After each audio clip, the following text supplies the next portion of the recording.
Shenhe slid into the Genshin Impact Twitter account on the 22nd of November, and I have purposefully avoided doing a pre-release guide to her kit until now because I was certain that her kit would be changed before her release. While some aspects of her kit are extremely strong, there are some huge barriers to her usability integrated into her loadout, and MiHoYo's shameless whale pandering is more evident than ever before. But before all that, did you know that only 4% of the people who watch my videos use English subtitles?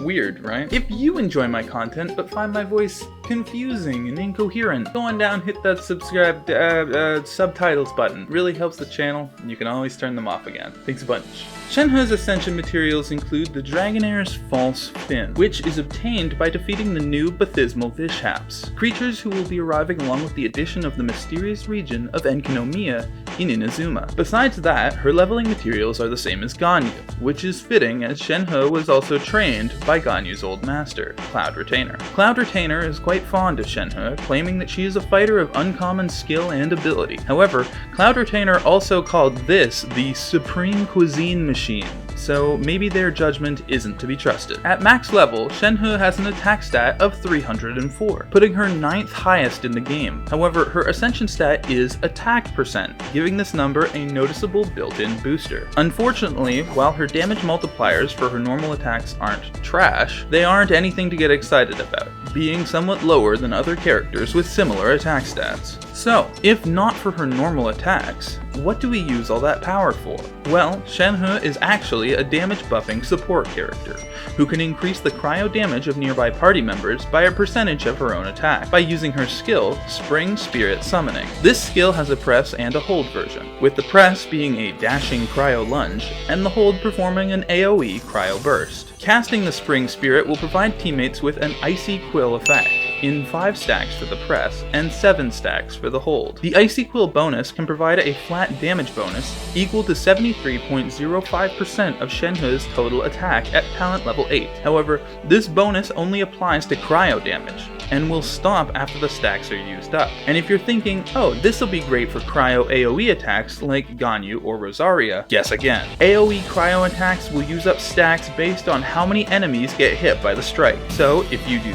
this, they're already gone. The stacks count independently for each character in the party though, so by using a rotation of 3 or more cryo characters, this damage bonus can be extended noticeably. Shenhe's skill will further buff damage through her passive skill, Spirit Communion Seal, increasing damage of all normal, charged, and plunging attacks by 15% using the hold version, or increasing skill and burst damage by 15% with the press. And if you're thinking, that's annoying, why doesn't it just buff everything?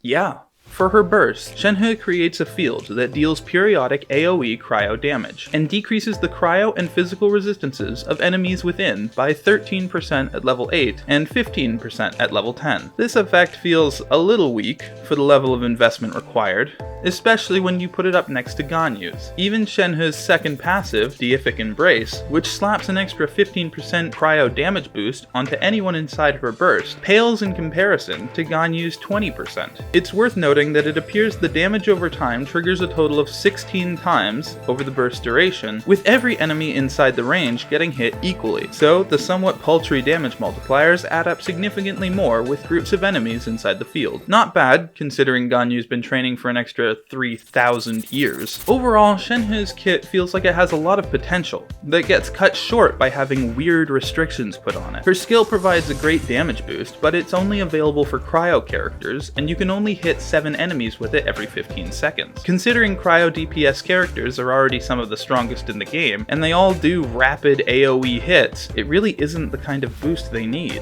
Her 15% damage boost for skills and bursts are universal, but they shut down Shenhe's only strong damage multiplier because you need to use the press version of her skill or you'll wind up boosting normal attacks instead. Her burst provides a decent amount of resistance shred, but only if you heavily invest in the talent. God.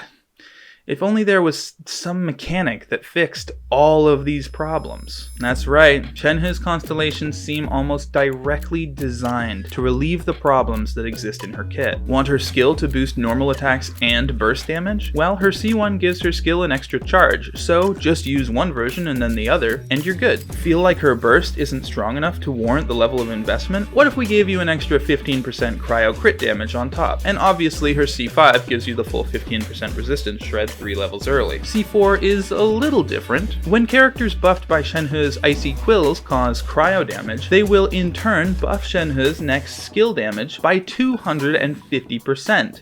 in increments of 5% per stack. And with a maximum of only 28 stacks available under normal circumstances, this constellation can only be taken full advantage of if you have her busted 6th constellation, Mystical Abandon, which just removes the cap on that buff. Oh, was 7 stacks per character too few? Alright, well, how about Infinity? Shenhe has a skill cooldown equal to its effect duration, so with regular application, the Icy Quill effect can have a 100% uptime with this constellation. By removing the stack limit, your cryo DPS characters essentially hit with another character's damage as well as their own, all the time. This can translate into a completely broken system, pushing damage from Ayaka, Ganyu, and even her little cousin Chongyun into the 6-digit range with ease. And if you are going to sign a new mortgage on your house for Shenhe, and hey, I get it.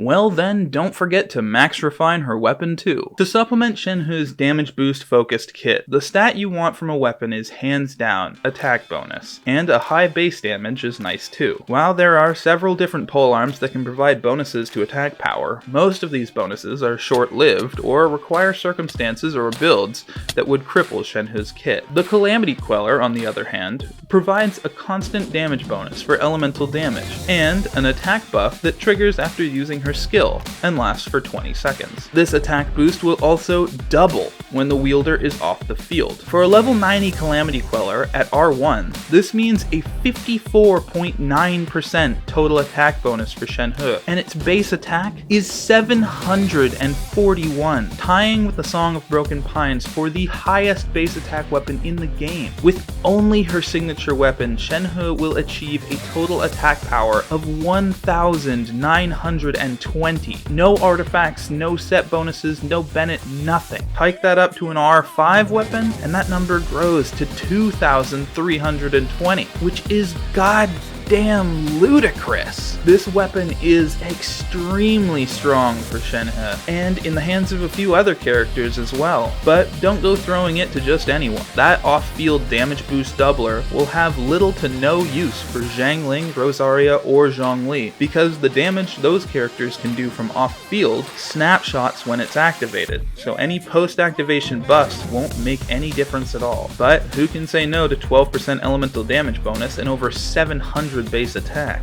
Shenhe is the antithesis of a free-to-play friendly character. Her kit is designed not to be good and then to be made better by her constellations, but instead to be purposefully lacking and then fixed by her constellations.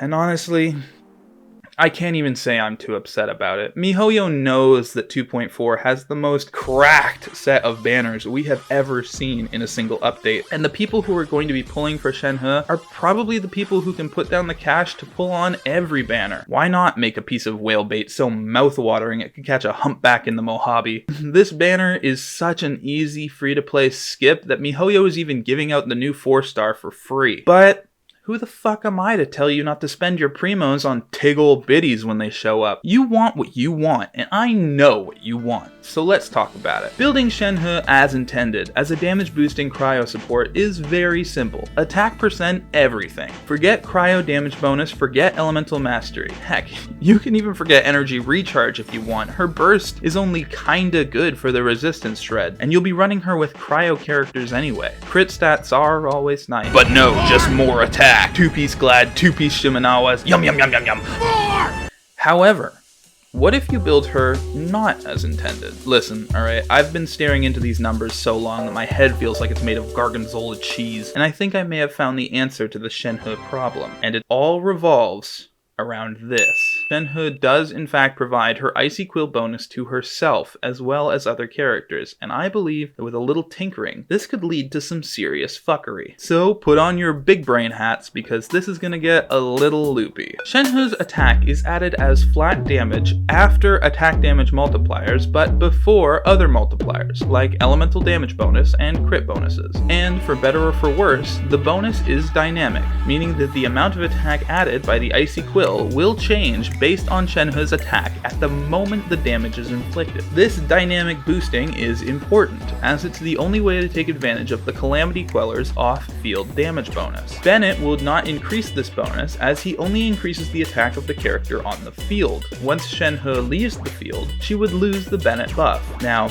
this next bit is just my speculation, but if Shenhe remains on the field, effects from Thrilling Tales and Bennett Burst would be in effect, so functionally, you could use this mechanic to double the boost. First, you use Bennett's Burst and switch to your Thrilling Tales character. Quickly switch to Shenhe and use her skill to activate Icy Quill. Now, you should have a Shenhe with Thrilling Tales and Bennett Burst, boosted by a Shenhe who also has Thrilling Tales and Bennett Burst. And as her base attack power is already so high, these numbers can skyrocket even without everything being stacked into attack percent. Lastly, Shenhe's #1 supporting character is without a doubt Chongyun, who can apply the cryo element to any normal attacks within the range of his skill. This can allow almost any character in the game to appreciate Shenhe's damage bonuses and give Shenhe the opportunity to hit for some big numbers with her own normal attacks, although the potential of this technique is still greatly diminished without Constellations. All in all, I think miHoYo has put out a character that everyone who isn't a whale can easily skip to save for the Zhongli Ganyu banner in the second half of 2.4. If you're ready to drop $1,800 for those sexy hips and her pokey stick, then you are going to have a cryo DPS boost that will absolutely shatter the opposition. But I can't see Shenhe becoming a meta-defining character anytime soon. What do you think of Shenhe? Are there any team comps you've thought of that could make her kit function better? Let me know in the comments section down below. I make informative and entertaining Genshin Impact videos about once a week, so if you want to see more content from me, including videos like these, then hit that subscribe button and leave a like so YouTube Senpai will notice me. Thanks for watching, and I'll catch you next time.